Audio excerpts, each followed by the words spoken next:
Boom! Hello and welcome to the Executive Protection Lifestyle Podcast with your host, Byron Rodgers. This podcast is dedicated to the executive protection practitioner, the private security professional. In this podcast, we're going to talk about the mental, emotional, psychological, physiological fitness that goes into being an efficient and effective executive protection agent. Whether you're in law enforcement, whether you're a mom that's looking at how to protect her children, or a father that's focused on how to protect his family, I believe this podcast has something for all of you. We might even get into some tales from the crypts of true Hollywood stories from time to time.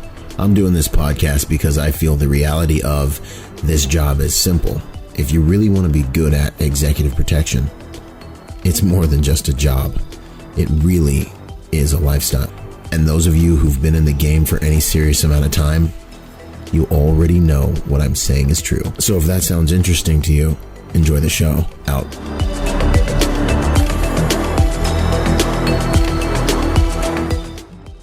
Boom. Hey, what's up, you guys? Byron Rodgers here with Bravo Research Group, a boutique private security company out of Southern California and executive protection lifestyle. Today, I've got someone with us who we'll be very familiar with in some ways, and in other ways, I think you're going to learn a lot about what we're talking about. I've got Jeremy Gray with Hesco, who's joined us today. How you doing out there, man? So, man, how you doing, Byron? I'm good. I'm good. It's an honor to have you here with us. Well, thanks for having me on. Yeah, man, 100%. So basically, I guess the way we got here is I ran into you at SHOT Show, and you just dropped some serious knowledge on me regarding armor. And yeah, I went all fire hose on you. So. Yeah, man, but it's good gouge. You know, like I feel like a lot of people, they know armor is good, but they don't really understand, like, you know, how it works, who needs what they need, you know. And so I want to try and bring some light and knowledge on that today. I know. Yeah, absolutely. We can get all into that. That's what's up, man. I know a lot of people will be familiar with the Hesco thing just because, you know, when I was in the sandbox, as they like to say, I just remember the Hesco's giving me a warm feeling inside, you know, feeling like, hey, I made it back to base. I'm safe, you know. Absolutely. Get behind the Hesco. Yeah, man. So I love you guys, man. I've always been like, sweet, we're good, we're safe, you know, we're home. So yeah. What I didn't know is that you guys are getting into the body armor, or been in the body armor game. Right. And that I think is important. Yeah, Hesco, the body armor game is relatively new for us. It's something we got into in 2014. And we have a lot of different selections for people to choose from.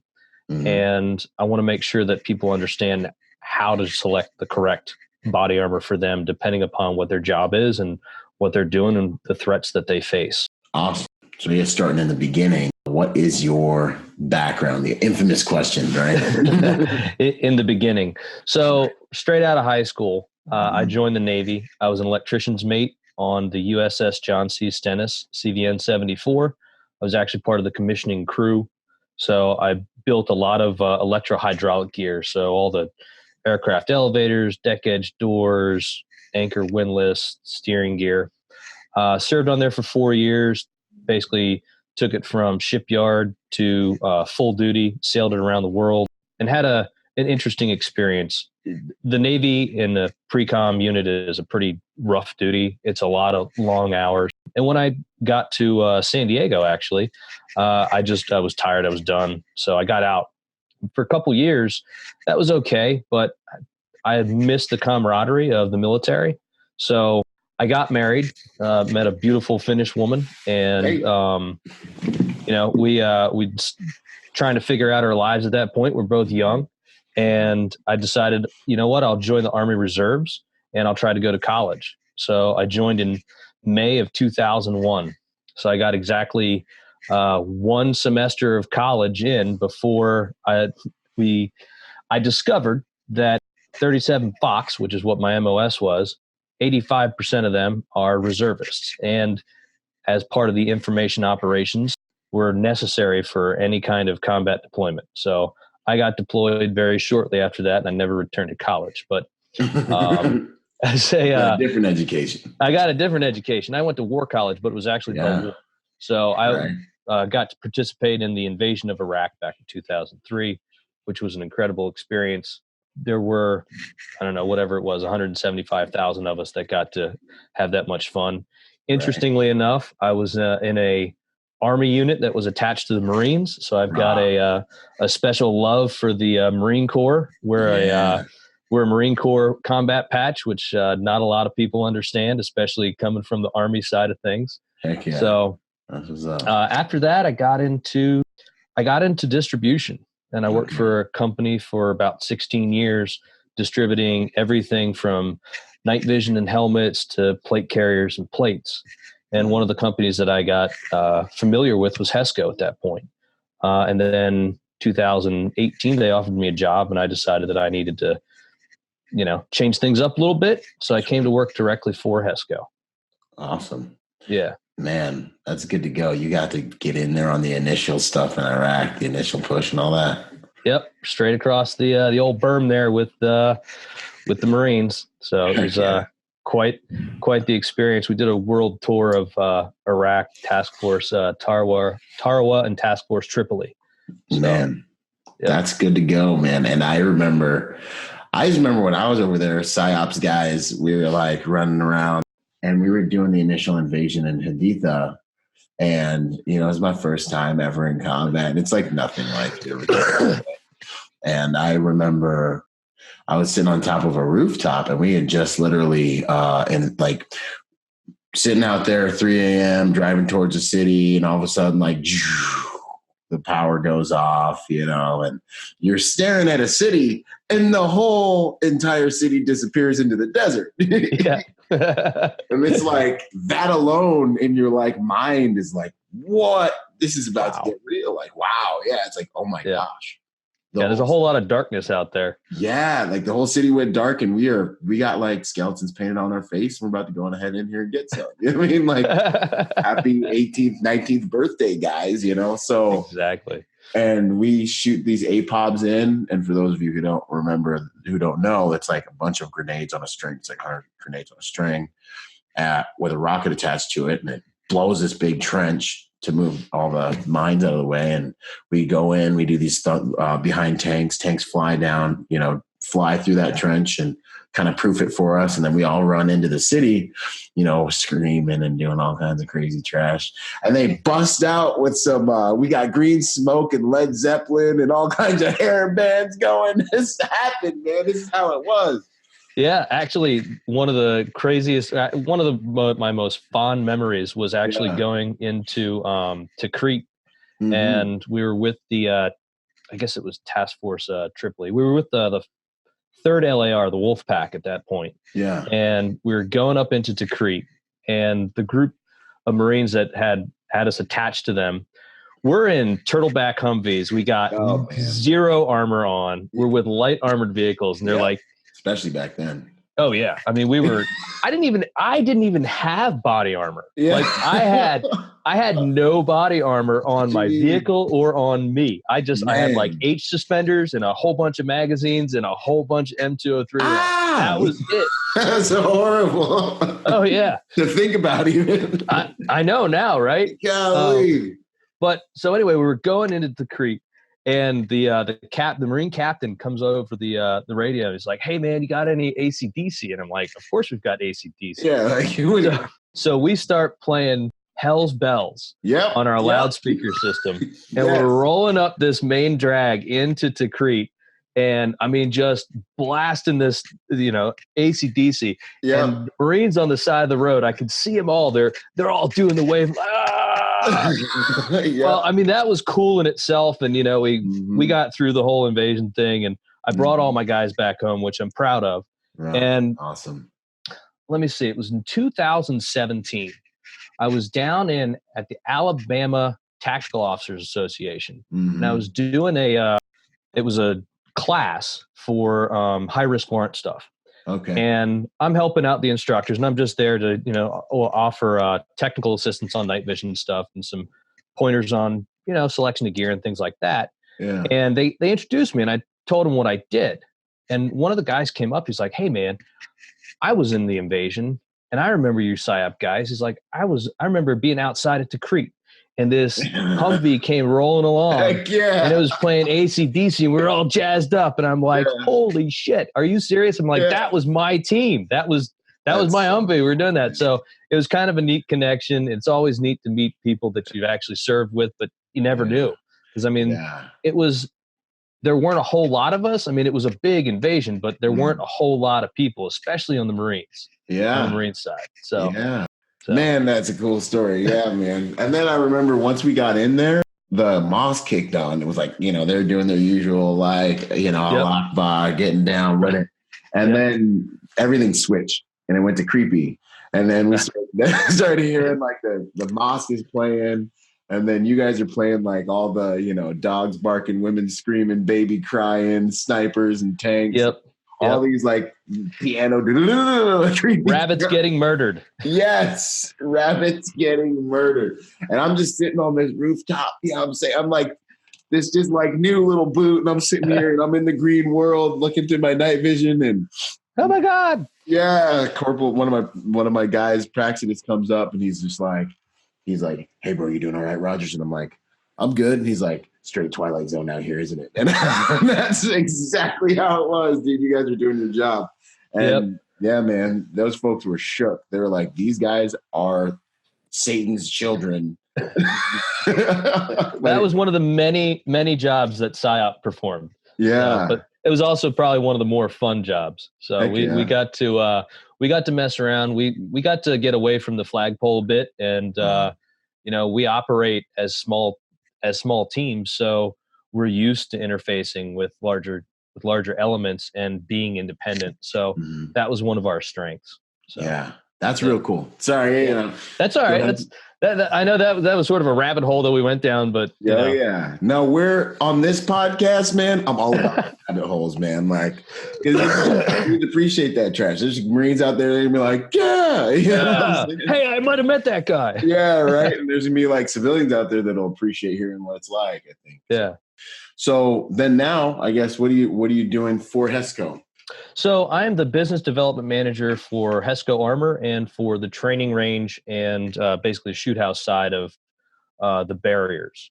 Cool. So I kind of wear two hats, and I spend about 50-50 on the armor side of things and also on range development things. So Hesco as a company, we have a mission to stop everything. So we want to stop bad things happening to good people. So we stop bombs, we stop bullets, we stop vehicles, and we have a whole bunch of different products to do that.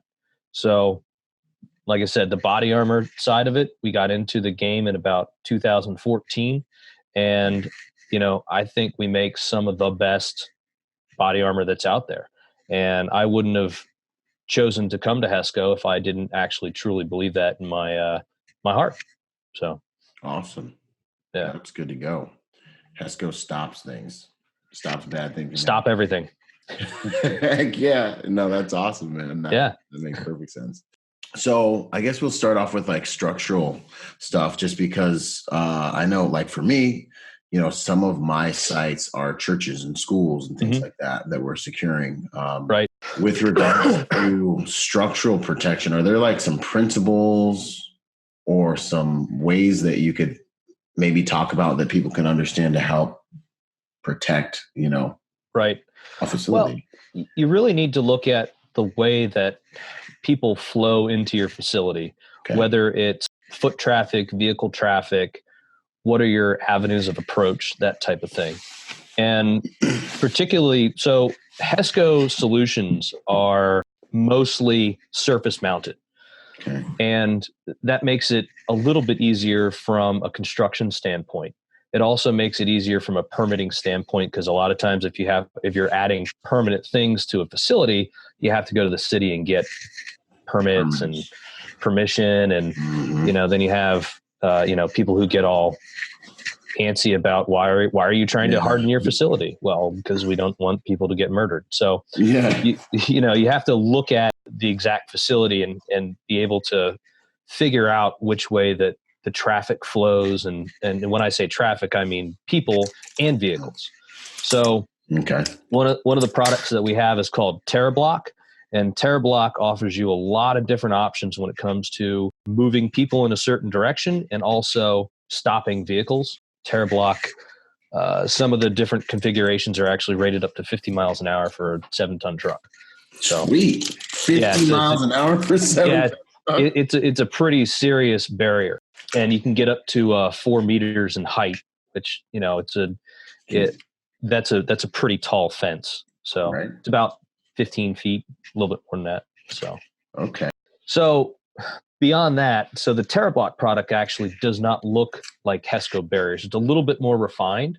And so it's not quite as overt as the traditional Hesco barrier that Marines and soldiers are used to. And you can camouflage it a little bit better when you're looking at physical protection for a facility. Some of the other options include, we have a thing called rock face that you can actually put on the front of traditional Hesco barriers. Oh, so I'm looking at these TerraBlocks right now. Yeah. And they look kind of like fences. They do, but they're all surface mounted. So they're not quite as intense to put in. So, and depending upon how deep in the weeds you want to get with it, you can put PID system, perimeter intrusion detection systems in, and all kinds of things. And then we also have options for arm barriers, and we have a lot of different options. The biggest thing is that if you're trying to harden a facility, call us up and ask us about it. Tell us what you want to do. Of course, things are a lot of times driven by a budget. If you have a lot of times you need to have a budget in mind before you come asking the question, because things can get expensive, but we can usually craft a solution to work within your budget. Yeah. So. Solid. And what I think I like about these TerraBlocks is because of the way they're designed, it looks like companies are using like banners and different like shrouds. Correct. So you can more PC or friendly or, and that's exactly it. And there are a couple of unique features about the TerraBlock and that is one of them. You can put a big banner over it, and it doesn't exactly look like a vehicle barrier, but the smaller ones are rated for 40 miles an hour. So if you confine your entry points to something smaller and then have those around, you can actually mitigate vehicles driving past a certain speed. So, and then kind of principally with regards to the barrier game, it's really a lot of kind of what we've done at some of our facilities is we take a look at the flow of traffic, how things and people are getting in, and then we take a look at where people are going to be congregating or hanging out, right, and be most exposed. Yeah, absolutely.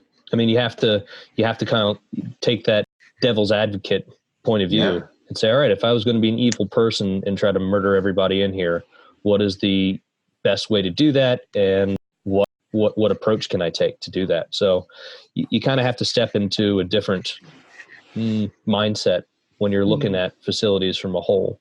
And if you have particularly places that people are going to congregate, you want to make sure that you push out that perimeter protection a little bit further and then delineate that from where your barriers are so that people don't get past there. Because, I mean, look, if you're talking about VBIDs, then there's going to be a blast radius. I mean, you can get into all these kind of horrible things, but you kind of have to, but yeah, I mean, this is the world that we live in, especially when you're talking about some pretty unpleasant things happening to people.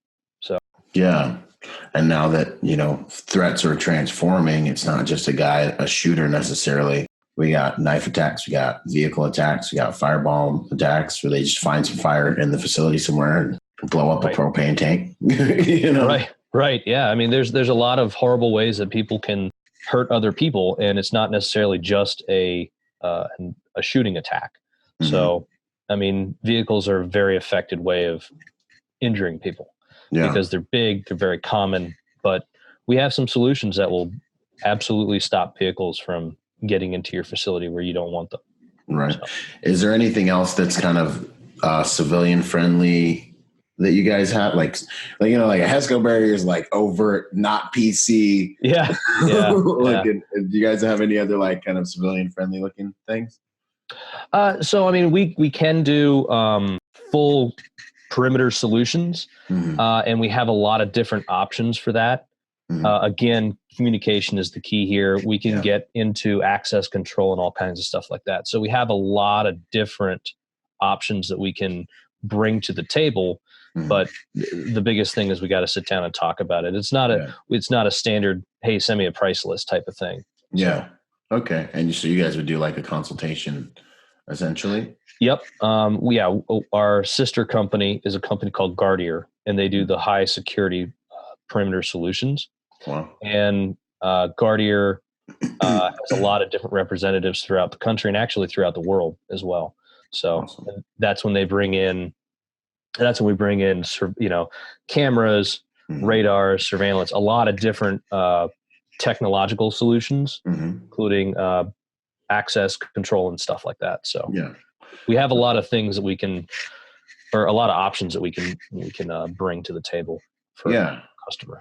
No, that's awesome. Cause I mean, the barrier isn't a standalone, it's like any good security strategy is, multimodal and multifaceted, Of course. So that's awesome that you guys have all of that stuff at your disposal. 100%. So, do you know anything about like hardening rooms and hardening vehicles? So we don't really play in the vehicle game yet. One day, perhaps we'll get into that game, but that's a different business. And there's a lot of great companies out there that do vehicle hardening. Can get into a little bit of room hardening. We can press. I mean, any armor company can press flat panel. It's a different solution for us, but it is an option. But again, it's more of a, what are you looking for exactly? And is a composite solution the correct answer? Or depending upon the structure, it may be that, structural steel is a better answer. So, having somebody to consult about that is usually the beginning of finding the correct answer for it. Yeah. So. Awesome. Okay. Now I think we get into body armor. Body armor. Yeah, man. Now I want to, because, I know a lot of our guys are doing facility stuff and have projects with, especially right now in the security game with all these active shooter incidents and school shootings and right.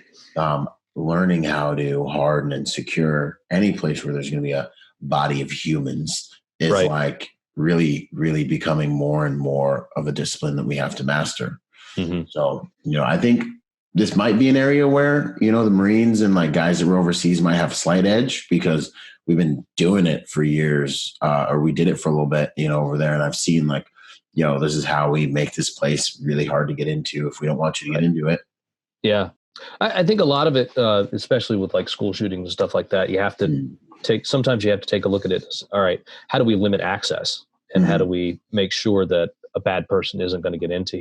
When it comes to armor, the armor is a very personalized solution, and it is a very personal thing. So one of the reasons why we take so much pride and quality in our armor is because it is sitting on your physical body. That's true. We want to make sure that if you're ever in a scenario where bullets are coming at you, that they're going to be able, or we're going to stop them, and it's going to limit the amount of damage you take to your person. Yeah. I mean, just the responsibility of making a device, a plate that stands between someone and mortality. Absolutely. I mean, look, we have a great crew at our factory that really takes it seriously that, hey, look, we're building body armor to save people's lives. So it's a pretty big responsibility.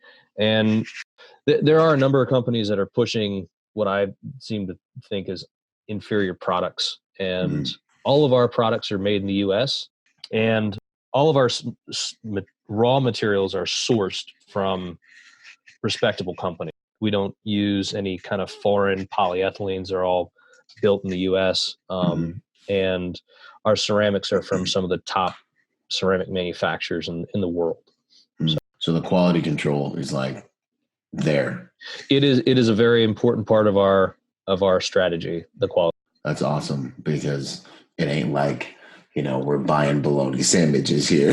No, we're not building bologna sandwiches, and we're going to stop a little bit more than a bologna sandwich. Yeah, man. You know, if I was like buying spoons or something, but you know, it's body armor. This is a big deal. You know, It is, and that's one of the things that frustrates me is that a lot of times people ask, "Hey, what's the cheapest body armor you have?" yeah, no, You're not in the body armor game, dude. This is right? this is something that is trying to save your life. What is your life worth? Yeah, yeah, Right. Like how much do you want to dedicate to saving your own life? yeah. As far as I know, a lot of times people come up, well, I don't have that much money to have body armor. Well, we have a lot of different solutions. So instead of just going for the bottom of the barrel, let's talk about exactly what your issues are and what your threat is and why you're actually using body armor. And let us help you find a solution to that problem. We have a wide array of body armor available. I mean, the biggest thing you've got to look at is what is your threat? Where are you? What are you using your body armor for? Yeah. So I just answered this question for a guy, or I just got into this with a guy on an email this morning. You know, I get a lot of emails. Hey, I want level 4 plates. Yeah. Okay. But I don't think a lot of people understand what level 4 plates do. Right. So, I mean, like this is where I want to break down, and it's kind of funny because you essentially just touched the infamous security question, because you sit down with the client and you start to get the feeling that they want to know how much they can get for the least amount, right? Heaven forbid. Right. And this is the moment where you're kind of like, well, what quality of security do you want? You know, what's really the threat? You know, what do you want to stand between you and possible dangers, or is it just embarrassment, or what are we dealing with here? Yeah. And it's the same question. it is the exact same question, just phrased in a different way. Yeah. So when you're looking at body armor, so it all depends upon if you're buying it as a civilian for your own personal use or as a executive protection. Do you call them operators? What do you call like bodyguard? I mean, how do you protection agents? There's this whole war going executive on. protection agent. Yeah. If you're an executive protection agent, or if you're a law enforcement officer, or if you're just a civilian, you know, what is your purpose in wearing body armor? So from the law enforcement side, the National Institutes of Justice, the NIJ, certifies what levels of body armor are. There's only 2 levels. Two levels. There's level 3 and there's level 4. So the industry has come up with this term 3+ and 3++. Wow. And it's like being organic. Yeah, I mean, it is. It's a self-certified organic. Yeah. So what the plus or the plus means is that plate is tested outside of the NIJ standard. So level 3 plates, like beyond the NRJ standard, like correct. Here, so plus means we went over and above. Yeah, we went way over. We're like so far over. Yeah. Okay. So let's define what NIJ level 3 is. Okay. NIJ level 3 is 6 rounds of M80 ball on a plate. It has to defeat those with less than 44 millimeters backface. So almost 2 inches, which is quite a bit.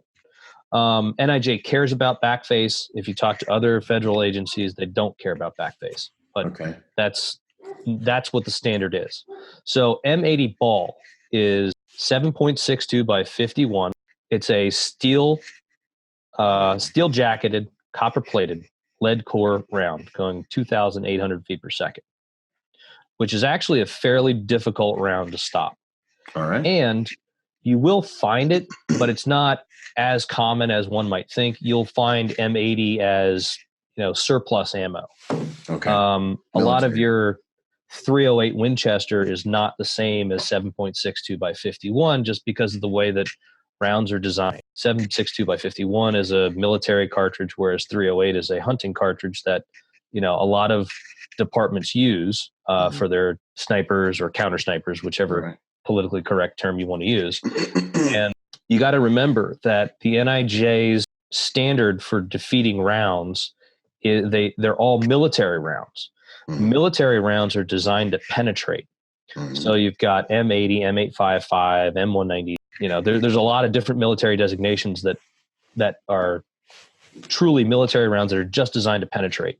Mm. And the M80 round is actually pretty difficult to stop. So that's one of the reasons that plates have gotten thicker over the years. A lot of people complain to me about the thickness of a plate. Well, if you have a standalone NIJ plate, it's going to be thicker than a plate that's not certified to the same standard, because there's a drop test in it. And they basically take an 11-pound weight, they strap it to the back of the plate, and they drop it from 4 feet twice. And then you have to put it on the clay backer and shoot it, and it has to defeat those rounds without, Sounds like a pretty good little litmus test. I mean, it's like they're messing with the product. Like that's they are. And there's good. also a conditioning. There's also, there's just all kinds of an immersion test. So there's a lot of different things that NIJ does to certify when you get a certified NIJ plate. Now, once you start stepping outside of those standards, that's when you get into your realm of 3+ and 3++. Our standard level 3 plates are like our 3600 and our 3800 are a pure polyethylene plate. So they're very lightweight.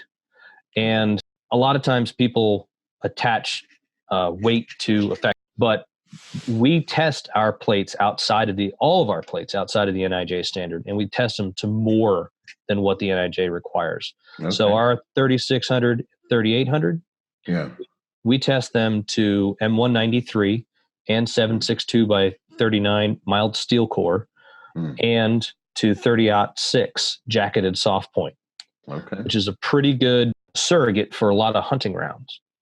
So the reason I made the point about military rounds being like they penetrate is because hunting rounds are designed to expand and are designed to, as soon as they hit flesh, they're designed to expand and create a wide temporary wound channel, which is what actually kills the animal, whatever else you're shooting. So military rounds are designed to poke right through. I mean, that is one of the problems with the M855, right? It's like shooting somebody with an ice pick. Yeah. Like you got to shoot them a lot of times and hit a major organ until they don't go down. So, yeah, exactly. So actually your tactical rounds that have some sort of ballistic tip on them, jacketed soft points, even some bonded rounds that are actually designed to expand. Armor is more effective against those, at defeating those rounds, because they're designed to expand. Yeah, their energy probably gets expelled before it gets to the armor. It does. It absolutely does. Hesco armor has 5 different series of plates. So we have our 100 series, which is all our trauma plates and our side plates.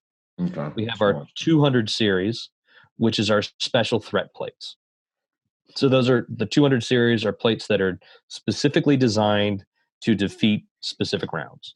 Okay. So we have a pistol plate, and we have 2 rifle plates in the 200 series.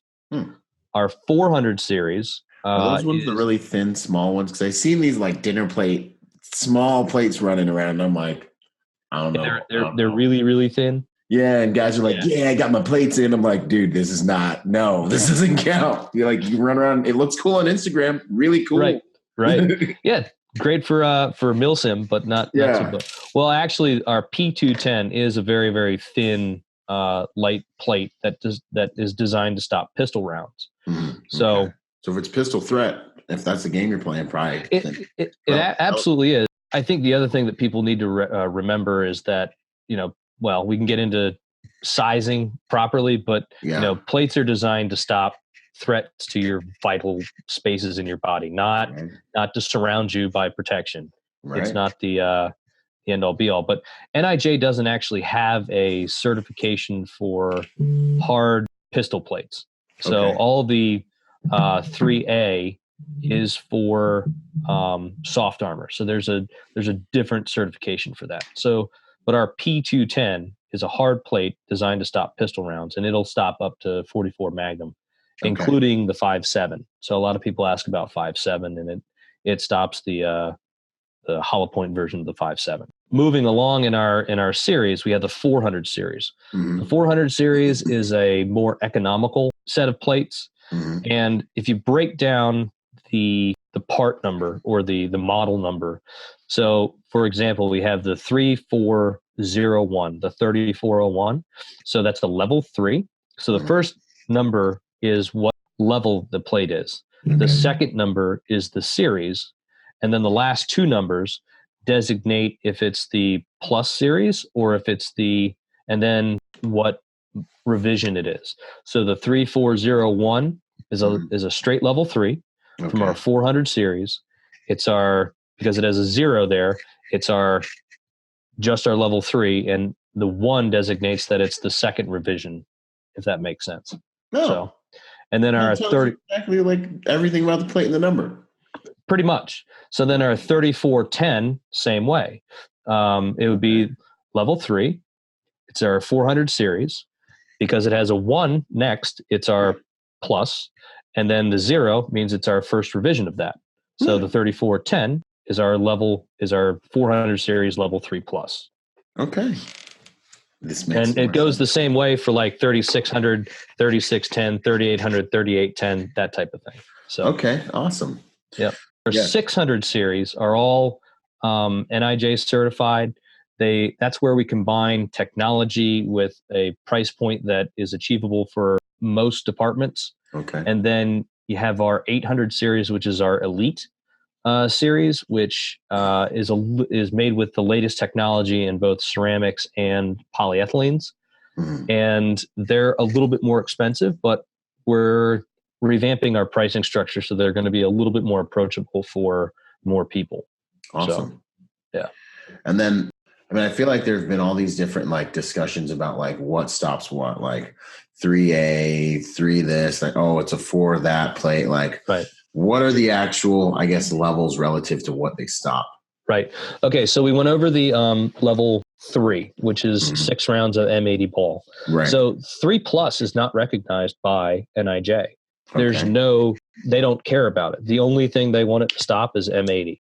When we get into the 3 plus rounds, those are things that the manufacturer designates, hey, we want to test these additional rounds. So level 4 is designed to defeat one single round of 7.62 by 63 APM2, which is the black tip 30-06. The scary ones. Well, it is a scary round. I mean, it's designed to go through an inch of steel at 100 yards. Yeah. So that's a powerful round. Yeah. But one of the things that is impractical about that standard is that there are not a whole lot of people that have 30-06 APM2 rounds in their possession. Yeah. And also, you have to, what rifles actually fire those rounds? You've got bolt actions. So you've got, Bubba with his Remington 700, or if you step into the semi-auto world, you got a Woodsmaster and maybe a couple of other rifles out there that shoot 30-06 semi-auto. Or if you're getting into the military world, you've got what? The M1 Garand and the BAR. I mean, there's not a whole lot of rifles that actually shoot a 30-06 cartridge. Plus, where do you find the black tip 30-06? Now, I do have some customers that are down in the South and down in Arkansas. They had one of the Remington plants down there. So there is a lot of black tip 30-06 down there, and it's floating around. Oh yeah, it's floating around because over years people, cached it for themselves, and Arkansas is part of the world of freedom, and they don't necessarily like police coming and getting in their business, so they may be inclined to shoot at the police with that. So and they can shoot. Right. And that may be a legitimate concern down there, but that's why I always ask people, what is your threat? Yeah. Like, what are you pulling off of the bad guys? Like, what do people have in your area? And I'm always stunned at the amount of people that don't actually know what the threat is in the area.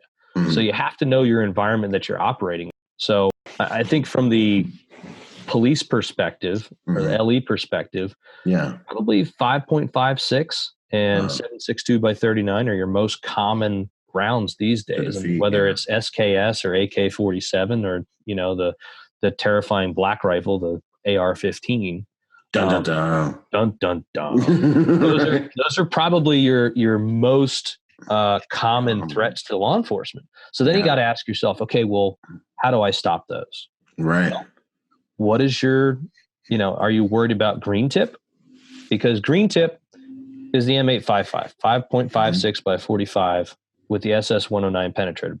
In some countries, it's not very common. Here, you can go to Walmart and buy 1,000 of them for about $400. So it's pretty, it's a fairly common round. Mm-hmm. And polyethylene plates, pure polyethylene plates, are not designed to defeat that round. Okay. So you have to have an element of ceramic to defeat the M855. Okay. And that adds weight.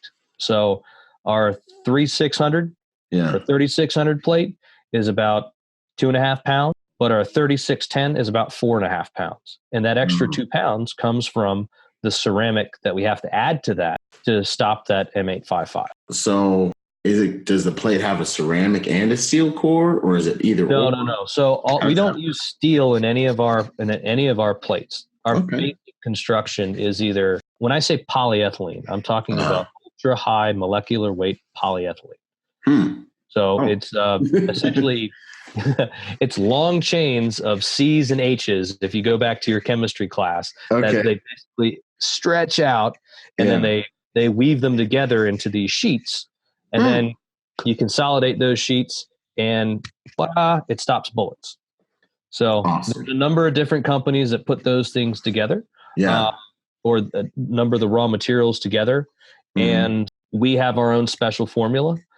So, I mean, that's really, like the secret sauce. Like the way that we put our armor together is our unique selling point. It's our, that's what we do. So when you're defeating lead core rounds, so 7.62 by 39 full metal jacket, M193, so 5.56 by 45, 55 grain full metal jacket round. Those can be defeated by a pure polyethylene plate. So you can get lighter plates to stop those bullets. But once you step into that weird world of the M855 and some of the other more difficult rounds to stop, such as 0.62 by 54R LPS, which is it's not so common here in the US because it's most people are familiar with it with the Mosin Nagants, and it's a bolt action rifle. So it's not, you're not going to, unless you're there's a skill set involved, and it's there's a skill set involved in attacking people with a bolt action rifle. And in past centuries, people were really good at it. I think these days most people are probably reliant on a semi-automatic. So again, you have to add that ceramic element in there to stop some of those higher velocity steel cord rounds. So your M855 needs an element of ceramic to stop it. The one thing that people need to remember is that when you're comparing armor, you have to look at the spec sheet, and you have to ask the manufacturer, hey, what have you tested this to, and how many rounds of that will it stop? And if they get kind of cagey about that, then you have to ask yourself, well, what are we, what's the threat, what's relative, what kind of company? Correct. So any manufacturer should be willing to share their spec sheets with you. And if they're not, maybe you need to question what manufacturers you're talking to. So, and the spec sheet will just show you straight up how it should show you correct. The spec sheet should show you what rounds that plate has been tested to. Okay. It's like asking to see a DD214 or something. Are you really a vet? Or right. Were you really in 03? Are you? I got a guy right now. I'm thinking. I'm like, I'm gonna need to see that DD214. Yeah, right. I was with the SEALs. Let me see here. But it doesn't seem like it. Right. What would be, I guess, the most appropriate round that you think, or the most appropriate armor that would be? I mean, if in executive protection, I mean, you're kind of looking at the same type of scenario as like a law enforcement type plate. What would be kind of the sweet spot, you think? I would say being sold and all that. Are you wearing it covertly, or are you wearing it overtly?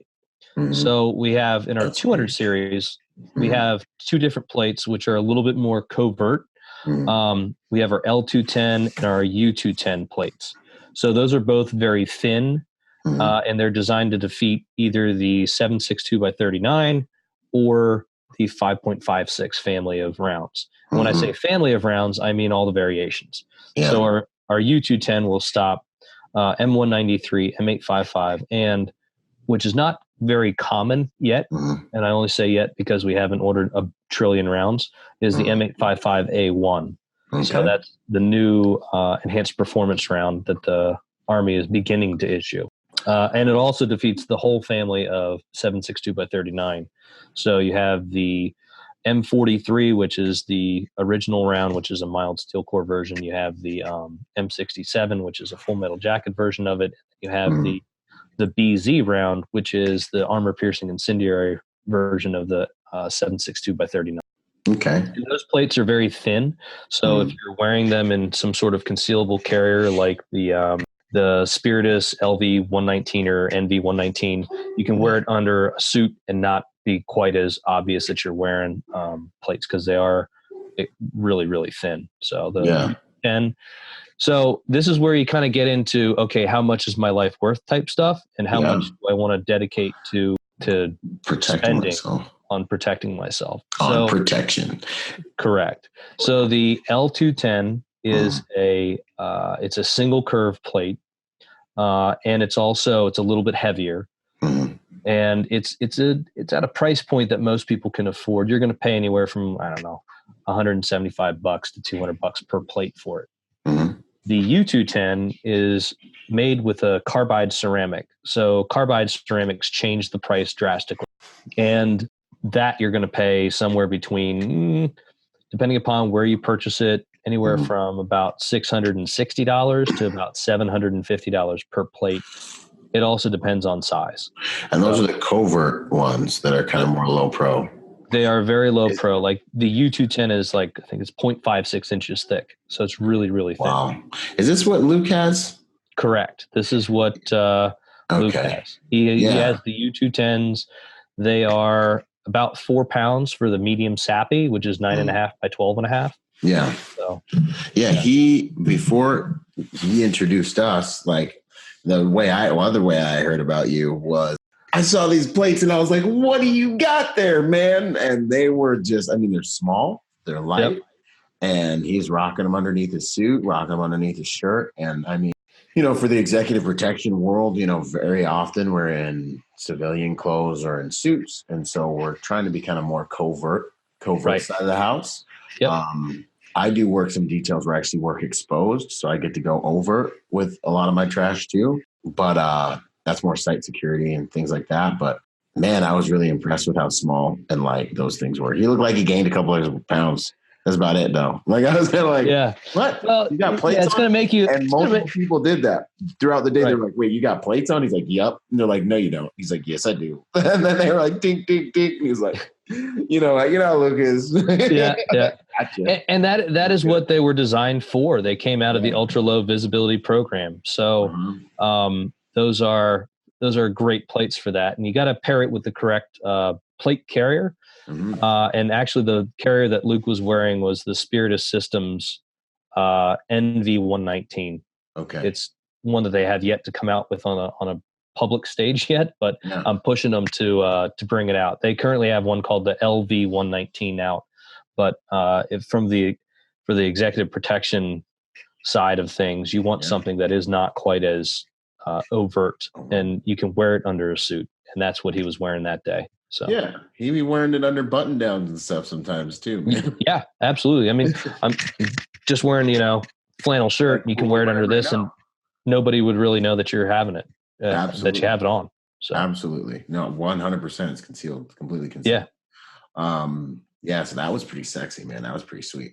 So those are kind of your low pro options that stop most of what's common in our civilian world. Right. If you have large volumes of 7.62 by 54R and or 30-06, coming at you, then you need to stop operating and move, get out of the way, because you've got all kinds of different problems. Yeah. you're going to need an armored vehicle to get through that. So, right. Is it true that dropping your armor does destruct affect its integrity, or is that like a wives' tale? What is that? Well, how and if? So the ceramic that most people use in armor is alumina, and it is fairly robust. However, when you think of armor, you should probably think of it as a life-saving piece of equipment and treat it as such. Okay. So if you spend an entire day on the range and you're just tired and you come in the house and you're just like, fuck it, bam. That's not smart. Yeah. This is several hundred, maybe couple thousand dollars worth of equipment that you're just throwing on the floor. Would you do that with your rifle? Right.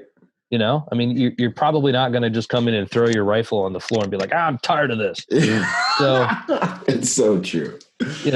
But I know how people treat things. Yeah. And that's why we were talking about the drop test for the NIJ.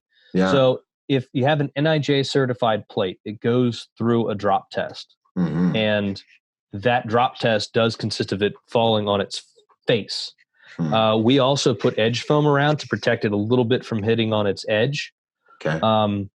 But there is armor is fairly robust, and it's not as fragile as older versions of armor. So when body armor first came out, when rifle armor first became more prevalent, and it was just a pure ceramic, it was a little bit more fragile.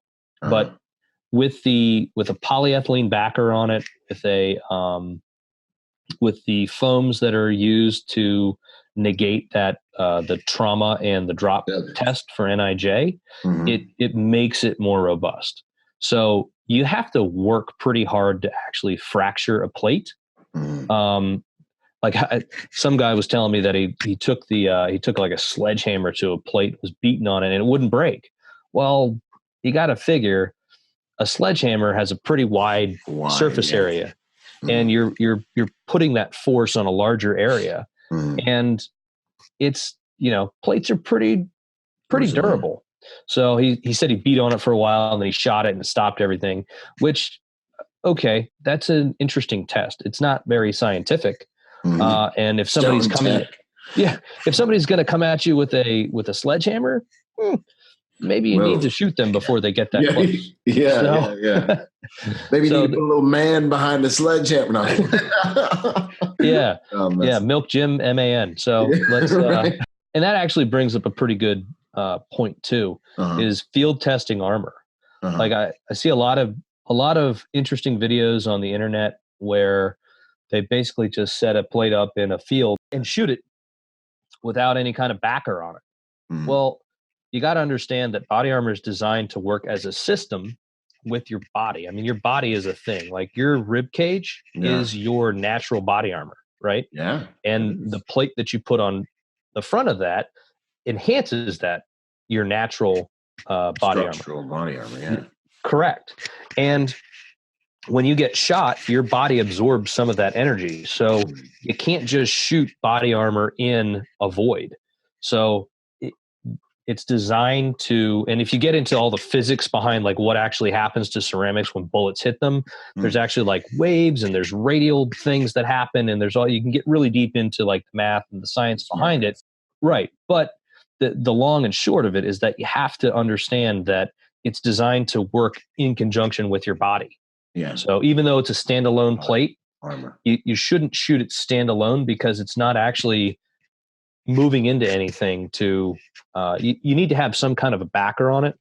And we're discussing amongst the engineers how to facilitate an easy field test without having NIJs. Like they shoot it on clay with clay backers, and that's a very expensive setup. And there's some larger companies that come around and will do shoots for you, and they have clay backers, they have mannequins that you put it on. But there's a few easier ways to do that. But you got to make sure that the plate is fully supported against whatever you're shooting it against. Because if it's not, then you're creating pressure points, and the plate could, it's not a fair test of the plate. So yeah, it's not like a true test. It's not. It's really not. I mean, like, there has to be a little bit of science behind it. Yeah, and if you want to truly see the plate's capabilities, correct, relative to what you want to use it for. Right. Let's see. I guess does cost. Well, I guess I don't know if this is a fair question, but is I mean, some of this stuff is more expensive than others. If you pay more, are you getting the same type of quality? Is that a real thing? Does cost affect that? I would say that it is. Okay. The reason that the 400 series is our least expensive, and our 800 series is our most expensive. The difference in cost is the difference in cost between the raw materials. So the raw materials that we use in the 400 series are cheaper than the ones we use in the 800 series, because the ones that we use in the 800 series are the top of the line, most technologically advanced raw materials that are out there. And those come with a premium. There's carbide ceramics and there's alumina ceramics. Okay. Alumina is essentially aluminum oxide made into a ceramic form. And there's different percentages and there's different purities of it. And you can get all down the rabbit holes on what works better. And, everybody who manufactures a ceramic plate has different thicknesses and has different formulas, and they got their secret sauces. Exactly. They have their secret sauce. When you get into the carbides, you have silicon carbide, you have boron carbide, and you have blends of those two. And those are a much more expensive ceramic because of the way that you have to manufacture those. Actually, if anybody were to go to a ballistic ceramic manufacturer and watch the process, you would wonder why body armor doesn't cost $1 million a plate, because it is a very involved process and it is not simple thing to make. Do you get more performance out of these more Gucci materials? Well, that's a great question. Yes, you get more performance out of them. Sometimes there's the weight factor, and then there's the performance factor. So just like speed and accuracy with shooting, we're trying to find this apex between the two of them. What's most optimal? Right. Absolutely correct. So if you don't have the correct formulation of your ceramic, you're not going to have as high a performance. And then you also have to look at cost. Like, what can the market, what are people going to pay for armor? I mean, our 4800 plate is the most expensive plate we make, and you're going to pay probably about $1,200 for it per plate in the medium, which is a pretty significant investment. It's also one of the lighter level 4 plates out there. Now, with that weight advantage, you suffer a little bit on performance, whereas it will stop one round of that black tip 30-06. It might not stop. Like we're on all of our spec sheets, we have how many rounds of whatever we have listed there, it will stop. Okay. And a lot of times people ask us, why, if this is our most expensive plate, why won't it stop as many rounds of like the M855 as say your 4600 will? Okay. Well, that is because it comes at that you have a weight that you're trying to get under, and our 4800 is just under 5 pounds, which is, for a level 4 plate, is really, really light. But that's when a round strikes the ceramic part, it fractures it. And you can't stack rounds on top of each other because you have fractures in there. And as the more rounds impact, they're destroying or going through ceramic that's already destroyed. So you have to take practicality. And sometimes you'll have people ask you, well, can I stack 16 rounds on top of each other? It's kind of like, bro, if you're standing in one place and somebody's able to put 16 rounds into one hole, you need to do something different. That's just paper range shooting theory is what that is. Like, no fight. Yeah. I mean, I'm not gonna say no fight because I don't like to use definites except when I'm really serious. But like, I mean, you're shooting, we're moving, we're falling, we're running and jumping. Yeah. The rounds aren't going to stack on top of each other, guys. Yeah, and you also have to realize that when you get shot, there's energy imparted to your body. You're going to feel it, and you're probably going to fall down. You're going to move. Yeah, you're going to move one way, whether you're moving out of the way or you're falling down because, holy shit, I just got shot and my body armor saved my life. You're going to know it. You're going to have bruises. It's going to hurt. Yeah. No, that's huge. I remember falling off a roof in Iraq, and I just remember, bam, landing on my back and being like, golly, I hope this plate's good. That's why I asked you that question about, like, if it falls, are we good? Because in the back of my head, the rest of the deployment, I was like, is this plate even cool? You know, first it was my back plate. Yeah, it's my back plate. Well, that, you know what? That brings up another point. Yeah. I hear a lot of people that are like, I only need one plate because I only run towards an engagement. Well, I think that's a stupid argument because right, burn them down. Well, and also, I mean, you could get ambushed from anywhere. Do you have a crystal ball? I mean, right. Right. You know, somebody could pop up behind you and cack off a couple rounds and catch you in the back. I mean, if you're wearing one plate, then you need to wear two. 100%.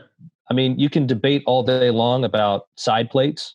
Yeah. And whether or not they're, you know, the added weight is an advantage or a disadvantage. Mm-hmm. But if you're wearing front protection, you need to be wearing back protection. At least, you know what I mean? Right. Absolutely. And then if you're wearing protection, maybe you need to just wear all the protection. I don't know, you know? That's true. I mean, do you need side protection, or what kind of side protection do you need? I mean, there's all kinds of different things you can go into, but if you're wearing front plates, then you need to wear back plates. Yeah. 100%. Like one plate doesn't just like get it. It's not okay. No, it's not okay. It's not okay, guys. Wear two plates. Would you say where are we at as far as maintenance of body armor? Is there any like storage considerations and anything like that, or are they pretty? You know? I mean, again, it's pretty robust. Most people just leave it in a carrier, and that carrier is usually in the back of their vehicle.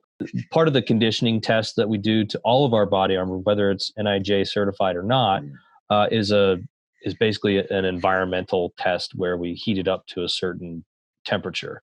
Okay. And polyethylenes are susceptible to high temperatures, but it's usually in that 160, 170, you know, and for longer periods of time. I mean, trunks, they could get up that high, but normally the interior of a car is going to get hotter than the trunk of a car. But if you have a ceramic component to it, the biggest thing you got to look at is whether or not whatever it's coated with is whether or not it's actually, you know, if it's peeling off of it. So we wrap most of our plates in nylon, and it's a pressure sensitive nylon. So a lot of times people want to wipe those off.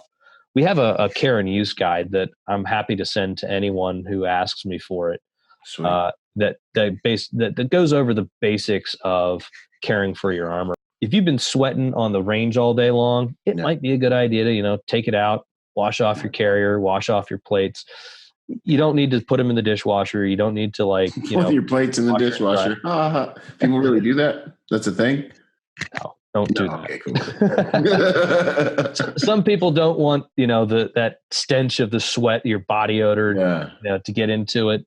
And depending upon the carrier that you have, you know, it may be more susceptible to other chemicals. But the coverings that we use, it's pressure sensitive adhesive, and we cook it on there. So you shouldn't have any issues with anything permeating it unless it's a really harsh chemical. You want to keep anything away from harsh chemicals. Again, it's a life-saving piece of equipment. And if you do get it really dirty, it's probably a good idea to dunk it in water, let it air dry, wipe it off with a damp cloth. I know that you've got the JPC that has a lot of that's fairly exposed to the outside environment. You got First Spear carriers that it has a thin layer, but sometimes the plates are exposed. You've also got the plate cages out there that are essentially the plate is exposed on that on the body, like on the carrier. So you just have to be smart about what environment you're using it in, where it comes from. So if you're jumping in the ocean and you're using it and you're in salt water, I'd probably dunk it in fresh water to rinse it off. But you'd want to do that with any of your gear anyway. Yeah, it's all should be getting hosed down. Right. Life expectancy considerations, is that relevant? It is a relevant thing. And this is a topic of much discussion. So most plates come with a 5-year warranty, and that's, if you treat your plate right, it's going to last you longer than 5 years. Yeah. Now, there may be some changes in what our warranty is coming up in when the next NIJ standard comes out. Okay. But right now, it's only required to have 5 years. And if you look at there's a number of companies out there that have 10-year, 25-year, 50-year warranties on their armor. Mm-hmm. But if you look at where body armor has come in the last, 15 years, mm-hmm. it's completely different than it was back in 2003 when you were wearing Gen 1 of Sappy. So at 11 and a half pounds a piece. Get them. Yeah. So you can now have a plate that's about 4 pounds that stops the same threat as the 11 and a half pound plate used to. So you also got to take that technology. I mean, you using your cell phone for 5 years, keeping a computer for 5 years. I mean, there's a lot of technological advances to it. Yeah. You'll probably see the industry trend towards somewhere between a 7 and a 10-year warranty. Mm-hmm. So, and that, we have discussed that, and we'll probably see things changing on it. But as a standard, it's a 5-year warranty, mm-hmm. and your plate should last well beyond that. So the warranty is really mostly for law enforcement. If you're not subject to the same laws that law enforcement is, or rules or NIJ standards that they are, then you can probably use it for longer than that, but it'll be outside of its warranty period. Would you say, because I know we were kind of talking about how, kind of in closing, we were talking about how the plates themselves are like, you kind of need to pick a plate relative to your threat level and what you're dealing with. Mm-hmm. Would you say that there is not one plate to rule them all, but kind of a sweet spot plate for most civilians or people dealing with kind of the civilian threat in America that you got? Okay. So my most favorite plate that we build is the 3810. So it's the 38N. 3810. 3810. 10. Okay. So I was about to say November, where that come from. Nope. Yeah. It's a standalone level 3. Mm-hmm. And it's about an inch thick, or just it's 25 millimeters, 0.96 inches thick. Okay. And it's about 4 pounds for medium Sappy. And it picks up just about every round outside of the armor piercing threats. Okay. So it's not going to pick up your 30-06 APM2, and it's not going to pick up your B32 round, and it's not going to pick up your BZ round. But everything outside of those, including a lot of your hunting rounds, it's going to stop. To get to when we were testing it for the NIJ, they actually had to bump up to the 300 Win Mag cartridge and barrel set to actually get the velocity that would actually defeat it. Okay. So it's awesome. That's a great plate. And price wise, it's less than the U210, but it has a more advanced polyethylene. So it's a great plate. You're going to spend a little bit more on it, probably in the $500 to $600 range per plate, but it's it's my favorite plate. There's a lot of everything plate kind of for the most part. Yeah, I mean, even for contractors that are going overseas, if you have when our technical people are going and building ranges or doing projects overseas and they need armor, that's the plate that I put them in, because it gives you, it's light enough so that you can maneuver, but it's it stops enough things that you can feel pretty safe. That's the other thing, is that people need to remember that body armor it gives you an edge, but you also need to be able to maneuver in it. If you're wearing 30 pounds of armor, well, what are you gaining out of that? Yeah. I mean, look, we're all getting older. We all add a couple pounds, but when you were, 20 years old and I was about 140 pounds. Yeah. Now I'm 43 and 180. I know that I was faster back when I was 21 years old than I am today. Yeah. And carrying all that extra weight around is a factor. Yeah. So you have to do that cost benefit analysis of, okay, if I'm adding this much weight to my kit game, how am I going to perform in that? And that's another thing that just gets me frustrated is when people say, I don't really care how much they weigh. They're just going to sit in my trunk until I need them. It's like, really? You're going to leave this critical piece of your kit in your trunk until you're now faced with a critical incident where you have to perform at above your highest level to defeat an active threat. Right. I was going to ring in on that. You said it perfectly. Exactly. Yeah. I mean, you have to, not only do you have to train with it, you have to look at it practically. Okay. If I'm going cheap on body armor, it's going to be heavier. Mm-hmm. So you have to look at, all right, well, maybe I should spend a little bit more money and get something that's lighter that's going to defeat most of the threats rather than getting something that's cheaper. And yeah, okay, it may be a more robust plate, but it's heavy. And who wants to wear a heavy plate? Nobody. Yeah. No, like when movement is life, you really want to be lighter. Absolutely. You don't want to you don't want to have a couple extra pounds you're toting around just because you went cheap on it. Okay. Yeah, not the place. Moral of the story, this is not the area in your game to go cheap on it. You know what I mean? Absolutely not. You need to really focus on what is critical to your, to not only your life, but if you're, actively protecting somebody, then your principal or the people that you're responsible for. Yeah, 100%.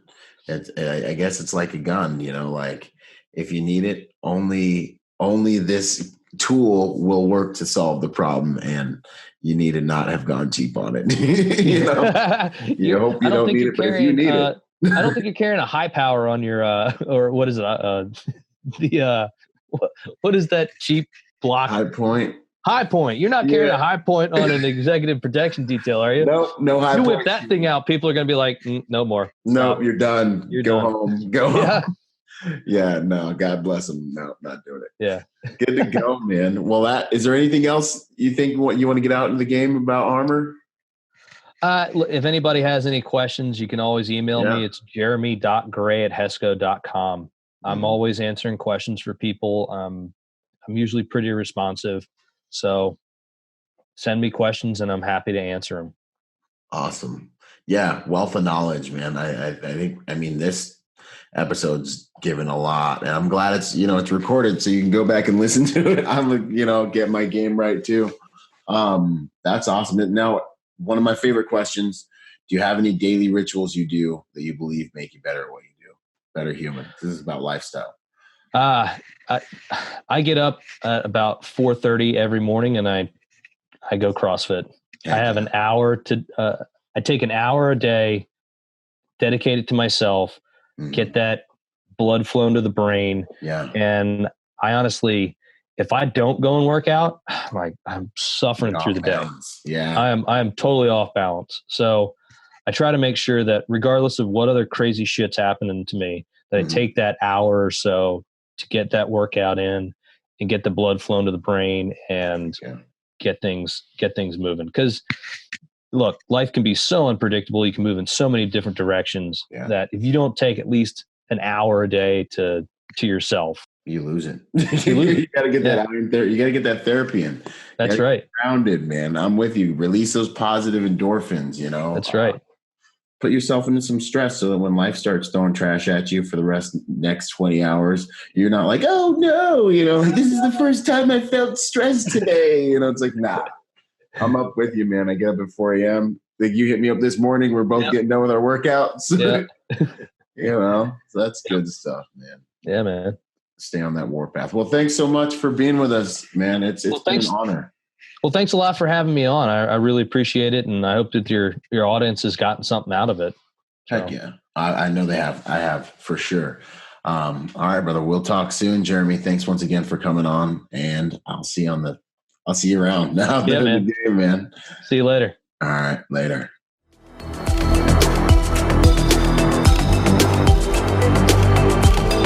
Boom. And to support this podcast, go to executiveprotectionlifestyle.com. and contribute to our Patreon account. That Patreon account is what helps me make this podcast possible, contributing to this brand, what we're doing here, making it so that I can bring better guests on, making it so that we can plan more events and just expand the contribution to the private security industry, and also to making America a safer place by teaching people how to protect themselves and the mindset behind that, the lifestyle behind that. You guys are already killing it. $1 a month, $5 a month, $10 a month, $20 a month, whatever you can do that you know you would probably just lose in the mattress anyway or spend on McDonald's. Hey, you want to put it towards something that's going to good use, put it towards a podcast, and get involved in our Patreon account at executiveprotectionlifestyle.com. And if you want to find me, that's byronrodgersmotivation.com. Do whatever you can, contribute whatever you can to that Patreon account, because it makes all of these things possible, ladies and gentlemen. So much love. Thank you, thank you, thank you, and thank you for making those contributions. You guys rock. We're already doing amazing there, and it's just because of you guys. So thanks once again for those contributions. Boom. I hope you guys enjoyed that episode of Executive Protection Lifestyle Podcast.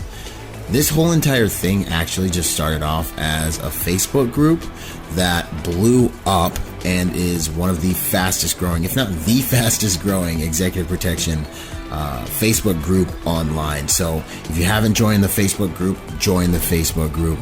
Follow us on Instagram and check us out at executiveprotectionlifestyle.com. If you want to find me, that's byronrodgersmotivation.com, and I'm on all the social media platforms, Instagram, Twitter, Facebook as well. So until the next podcast, y'all, stay sharp out there. And as I say it, one mind, many weapons. Talk soon. Out.